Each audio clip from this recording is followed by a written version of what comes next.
Let me ask you a question. When was the last time you watched Netflix, sent a WhatsApp message, or used Google Docs? For most of us, the answer is today, maybe even the last hour. Now, here's the twist. None of that would be possible without something we probably never seen, touched, or thought twice about. It has no shape, no location to point to, and yet it almost powers everything we do online. I am talking about cloud, not the fluffy white ones in the sky, but a technology so quietly powerful that it's rewriting how entire industries function, while most of us remain completely unaware of working behind the scenes. Today, I want to pull back the curtain on cloud computing, what it actually is and how it's transforming the world around us. So, what exactly is cloud computing? In simple terms, it lets you use computing services like storage, software, data and processing over the internet, and you only pay for what you use. Think of it like renting instead of buying. Instead of purchasing your own servers and data centers to store your photos and run an application, you rent that computing power from someone else and you only pay for what you consume. There are three main flavors of this. First, infrastructure as a service, or IaaS. This lets you rent raw computing power you needed, giving you full control without owning a physical machine. Amazon Web Services is a great example.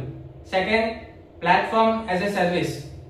Imagine a fully equipped kitchen where all the appliances are ready and all you bring is your recipe.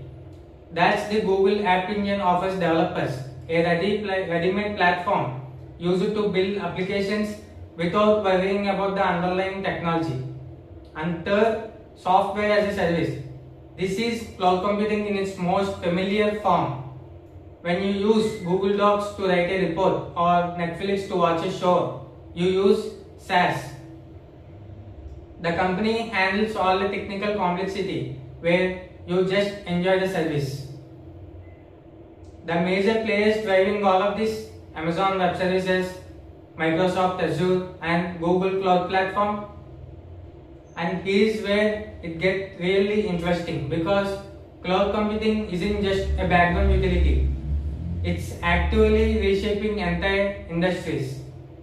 Take education. Not long ago, learning meant physical classrooms and printed textbooks full stop. Thanks to the cloud, remote learning is possible through platforms like Google Classroom and Zoom, letting students attend the classroom from anywhere, which is exactly what kept education alive in the pandemic.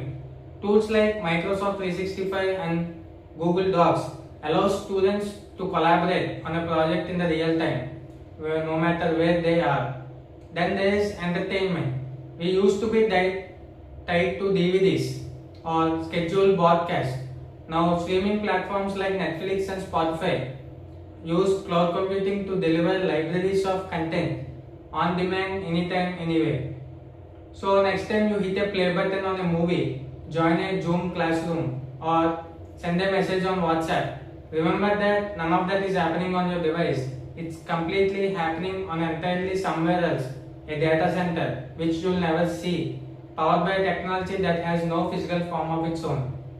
That's the brilliance of cloud computing. It doesn't ask for credit, it doesn't announce itself, it simply works invisibly, constantly, everywhere, powering the education we receive and the entertainment we enjoy. And honestly, we're still scratching the surface of what it can do.